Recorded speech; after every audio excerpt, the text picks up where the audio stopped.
ವಿರೋಧ ಪಕ್ಷದ ನಾಯಕರಾದಂಥ ಸಿದ್ದರಾಮಯ್ಯನವರು, ಡಿ ಕೆ ಶಿವಕುಮಾರ್ ಅವರು ಪದೇ ಪದೇ ಯಡಿಯೂರಪ್ಪನವರ ಸೀಟ್ ಬಗ್ಗೆ, ಕುರ್ಚಿ ಬಗ್ಗೆ, ಮುಖ್ಯಮಂತ್ರಿ ಗಾದಿಗೆ ಬಗ್ಗೆ ಹೇಳಿಕೆಗಳನ್ನು ಕೊಡ್ತಾ ಇದ್ರು. ಕದರ್ ಯಡಿಯೂರಪ್ಪನವರ ಕದರ್ ಏನು ರಾಜಾಹುಲಿ, ರಿಯಲ್ ರಾಜಾಹುಲಿ ಅನ್ನೋದನ್ನ ಈ ಬೈ ಎಲೆಕ್ಷನಲ್ಲಿ ತೋರಿಸಿದೆ. ರಾಜಾಹುಲಿನ ಬೀಟ್ ಮಾಡೋಕ್ಕೆ ಇವರಿಬ್ಬರು ಸೇರಿ ಬಂದ್ರೂ ಏನು ಮಾಡೋಕ್ಕಾಗಲ್ಲ, ರಾಜಾಹುಲಿನೇ.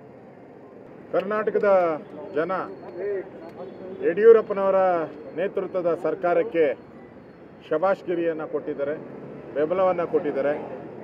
ಯಡಿಯೂರಪ್ಪನವರು ಇನ್ನೂ 2.5 ವರ್ಷಗಳ ಕಾಲ ಮುಖ್ಯಮಂತ್ರಿಗಳಾಗಿ ರಾಜ್ಯದ ಅಭಿವೃದ್ಧಿ ಮಾಡಬೇಕು ಅನ್ನೋ ಸ್ಪಷ್ಟ ಸಂದೇಶವನ್ನು ಕೊಟ್ಟಿದ್ದಾರೆ.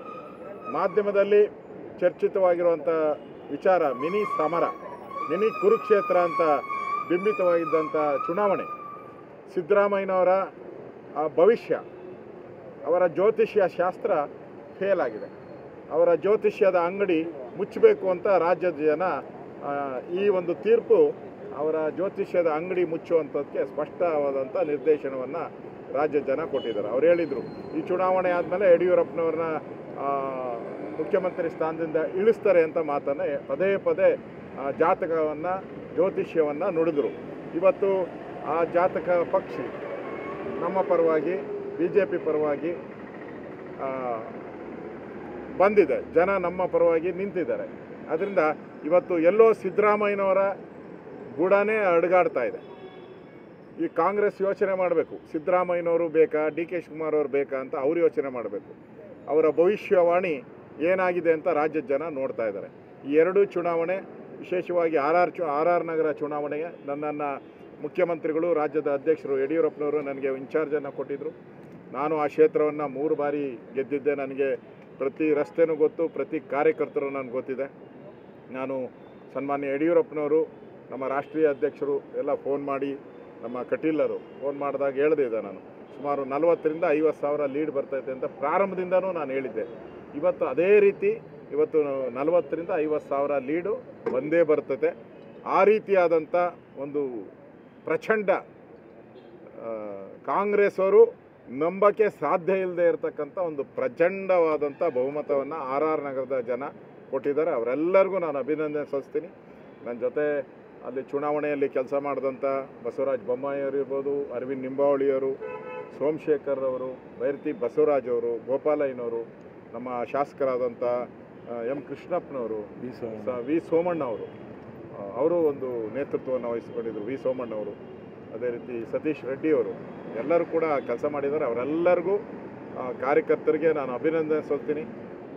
ಯಾರು ಇಷ್ಟೊಂದು ಪ್ರಚಂಡ ಬಹುಮತ ಬರ್ತೈತೆ ಅಂತ ನಿರೀಕ್ಷೆ ಮಾಡದೇ ಇದ್ದ ಸಂದರ್ಭದಲ್ಲಿ ನಾನು ಬರ್ತೈತೆ ಅಂತ ಹೇಳಿದ್ದೆ. ಅದಕ್ಕೆ ಇವತ್ತು ಆ ಒಂದು ಬಹುಮತವನ್ನು ಕೊಟ್ಟಿದ್ದಾರೆ.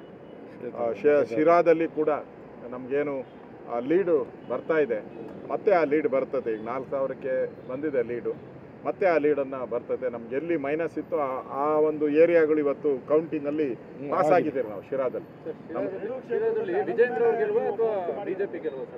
ಎರಡೂ ಗೆಲುವು. ವಿಜೇಂದ್ರ ಅವರು BJPನೇ, ನಾನು BJPನೇ. ಅದರಿಂದ ಗೆಲುವು ಪಾರ್ಟಿ, ನಮ್ಮ ತಾಯಿ ಪಾರ್ಟಿ, ನಮ್ಮ ತಾಯಿ ಪಾರ್ಟಿ, ನಾವೆಲ್ಲ ಮಕ್ಕಳಿದ್ದಂಗೆ. ಸೊ ಗೆಲುವಾದಾಗ ಇಡೀ ಕುಟುಂಬಕ್ಕೆ ಗೆಲುವಾಗ್ತದೆ. ನಾಯಕರೆಲ್ಲ ಕ್ರೆಡಿಟ್ ಎಲ್ಲ ಶಿರಾದು ವಿಜೇಂದ್ರ ಕೊಡ್ತಾ ಇದ್ದಾರೆ. ನೆಕ್ಸ್ಟ್ ಬೈ ಎಲೆಕ್ಷನ್ಗೆ ಉಸ್ತುವಾರಿ ಅವ್ರಿಗೆ ಕೊಡಬೇಕು ಅನ್ನೋ ಡಿಮ್ಯಾಂಡ್ ಕ್ರಿಯೇಟ್ ಆಗಿದೆ. ಇಲ್ಲ, ಪಾರ್ಟಿ ಕೆಲಸ ಮಾಡಿ ಸನ್ಮಾನ್ಯ ಮುಖ್ಯಮಂತ್ರಿಗಳು ಯಡಿಯೂರಪ್ಪನವರು ಮತ್ತು ಪಕ್ಷ ಎಲ್ಲಿ ಯಾರನ್ನ ಇನ್ಚಾರ್ಜ್ ಮಾಡಬೇಕು ಅಂತ ತೀರ್ಮಾನ ಮಾಡಿದ್ದಾರೆ. ನಾನು ವಿಜೇಂದ್ರಗೂ ಅಭಿನಂದನೆ ಸಲ್ಲಿಸ್ತೀನಿ. ಯಾಕೆಂದರೆ ಅಲ್ಲೇ ಕುಳಿತು ಕೆಲಸ ಮಾಡಿದ್ದಾರೆ, ಅವ್ರಿಗೂ ನಾನು ಅಭಿನಂದನೆ ಸಲ್ಲಿಸ್ತೀನಿ. ಒಟ್ಟಾರೆ ಈ ಚುನಾವಣೆ BJPಗೆ, ಈ ಸರ್ಕಾರಕ್ಕೆ ಒಂದು ಶಬಾಷ್ಗಿರಿಯನ್ನು ರಾಜ್ಯದ ಜನ ಕೊಟ್ಟಿದ್ದಾರೆ. ಮುಂದೆ ನಡೀತೈತಲ್ಲ, 2 ಎಲೆಕ್ಷನ್ ನಡೀತಾ ಇದೆ, ಇನ್ನು ಮಸ್ಕಿ ಮತ್ತು ಬಸವ ಕಲ್ಯಾಣಕ್ಕೆ. ಅದಕ್ಕೆ ಇದೊಂದು ದಾರಿದೀಪ ಆಗಿದೆ, ಅದರ ಮುನ್ಸೂಚನೆ. ಅದಕ್ಕೆ ಕಾಂಗ್ರೆಸ್ ಅವರು ಈ ಮುನ್ಸೂಚನೆಯನ್ನು ಅರಿತು ಈ ಬೀಸ್ತಾ ಇರುವಂಥ ಈ ಚಂಡಮಾರುತ, ಕಾಂಗ್ರೆಸ್ ವಿರುದ್ಧವಾದಂಥ ಒಂದು ಚಂಡಮಾರುತ ಬರ್ತಾ ಇದೆ. ಇದು ಮುನ್ಸೂಚನೆ ನಾವು ಕೊಟ್ಟಿದ್ದೀರಿ. ಆ 2 ಚುನಾವಣೆಯನ್ನು ನಾವು ಗೆಲ್ತೀರಿ. ಮತ್ತು ಪಾರ್ಲಿಮೆಂಟ್ ಚುನಾವಣೆ ಏನು ಬೆಳಗಾಂನ ಪಾರ್ಲಿಮೆಂಟ್ ಚುನಾವಣೆಯನ್ನು ಕೂಡ ಸುರೇಶ್ ಅಂಗಡಿಯವರು ತೀರ್ಕೊಂಡಂಥ ಒಂದು ಕ್ಷೇತ್ರ ಕೂಡ BJP ಗೆಲ್ತೈತೆ ಅನ್ನೋದಕ್ಕೆ ಇದೊಂದು ದಾರಿದೀಪ. ಅದರಲ್ಲೂ ಭಾಳ ಪ್ರಮುಖವಾಗಿ RR ನಗರ ಚುನಾವಣೆ ಮುಂದಿನ ಮಹಾನಗರ ಪಾಲಿಕೆ ಕಾರ್ಪೊರೇಷನ್ನಿನ 243 ವಾರ್ಡ್ಗಳು ಗೆಲ್ಲೋ ಅಂದೋದಕ್ಕೆ ಇದು ಒಂದು ರತ್ನಗಂಬಳಿ ರೆಡ್ ಕಾರ್ಪೆಟ್ ಹಾಸಿಗೆಯನ್ನು ಬೆಂಗಳೂರು ಜನ ಕೊಟ್ಟಿದ್ದಾರೆ. ಯಾವತ್ತೇ ಬರಲಿ ಎಲೆಕ್ಷನ್ನು, ಈಗಾಗಲೇ ಟರ್ಮ್ ಮುಗಿದಿದೆ, ಕಾರ್ಪೊರೇಷನ್ನ ಅವಧಿ ಮುಗಿದಿದೆ, ಯಾವತ್ತೇ ಬಂದರೂ ಈ RR ನಗರ ಚುನಾವಣೆ ಮುಂದಿನ ಕಾರ್ಪೊರೇಷನ್ನಿನ ನಮ್ಮ ಗೆಲುವು, ವಿಜಯೋತ್ಸವದ ಗೆಲುವು ಅಂತ ನಾನು ಭಾವಿಸಿದ್ದೀನಿ. ನೆಕ್ಸ್ಟ್ ಕುಮಾರಸ್ವಾಮಿ ಅವ್ರ ಜೊತೆ ಈಗ ಬೆಂಗಳೂರಲ್ಲಿ ಯಾರು ಪ್ರಬಲರು ಅನ್ನೋದು ಗೊತ್ತಾಗಿದೆ. ಈಗ ಕುಮಾರಸ್ವಾಮಿನ DK ಶಿವಕುಮಾರ, ಅಶೋಕ್ ಅವರ ಅನ್ನೋದು ಗೊತ್ತಾಗ್ಬಿಟ್ಟಿದೆ ಈಗ ಆಲ್ರೆಡಿ. ಅದರಿಂದ ಈ ಪ್ರಬಲತೆ ಪ್ರಶ್ನೆ ಬರಲ್ಲ. ಗಡಿಯನ್ನು ಹಾಕ್ಬಿಟ್ಟಿದ್ರೆ ಅವ್ರು ಕನಕಪುರದ ಗಡಿಯಿಂದ ಆಚೆ ಬರೋಕ್ಕೆ ಅವ್ರಿಗೆ ಚಾನ್ಸ್ ಕೊಟ್ಟಿಲ್ಲ.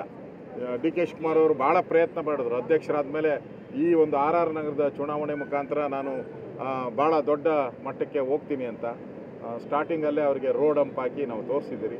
ರೋಡ್ ಹಂಪ್ ಹಾಕಿ ದಾಟಿ ಬರೋಕ್ಕೆ ಇನ್ನು ಸ್ಲೋ ಆಗೋಯ್ತು, ಗಾಡಿ ಸ್ಲೋ ಆಗೋಗ್ತಾಯಿದೆ, ಬರೋಕ್ಕೆ ಸಾಧ್ಯನೇ ಇಲ್ಲ.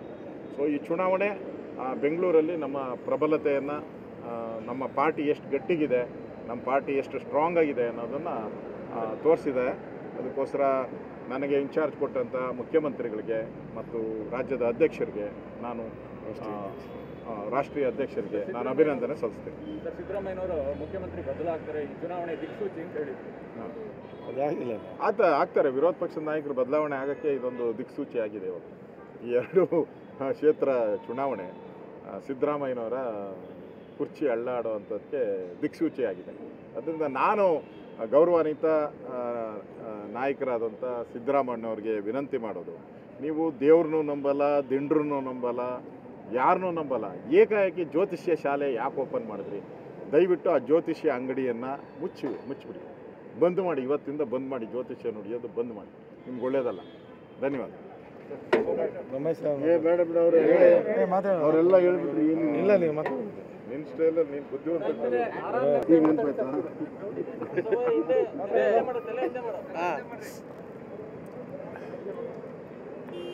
ವಿರೋಧ ಪಕ್ಷದ ನಾಯಕರಾದಂಥ ಸಿದ್ದರಾಮಯ್ಯನವರು,